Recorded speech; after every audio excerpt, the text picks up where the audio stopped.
চট্টগ্রামের রাউজান উপজেলায় নলকূপের গভীরে গর্তে পড়া শিশু মেজবাকে মৃত ঘোষণা করেছে চিকিৎসক। এর আগে ৩.৫ ঘন্টা চেষ্টার পর ৩ বছরের শিশুটিকে উদ্ধার করে ফায়ার সার্ভিস। তাকে রাউজান উপজেলা স্বাস্থ্যকেন্দ্রে নেওয়া হয়। এরপর ফায়ার সার্ভিসের চট্টগ্রামের উপপরিচালক জানান, বিকেল ৫টার দিকে উপজেলার কদলপুর ইউনিয়নের ৭ নম্বর ওয়ার্ডের জয়নগর গ্রামে ৩০ ফুট গভীরে একটি গর্তে পড়ে যায় শিশু মেজবা। খবর পেয়ে রাউজান কেন্দ্রে ফায়ার সার্ভিস কর্মীরা তাকে উদ্ধারে কাজ শুরু করে। পরে চট্টগ্রাম শহর থেকে আরও ৪টি ইউনিট রাউজানে পৌঁছে তাদের সাথে যোগ দেয়।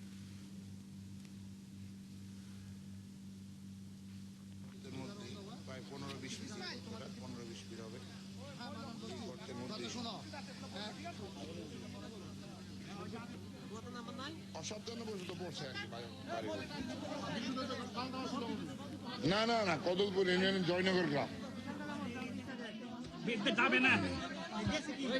আরে এটা উল্টা উল্টা আপনারা ফেসবুক লাইভে দেখেন, আপনারা এটা উত্তর করতে পারছেন। পানি উঠতেছে, যার কারণে সমস্যা হচ্ছে। এই গর্তের মধ্যে প্রায় 15-20 ফিট হবে।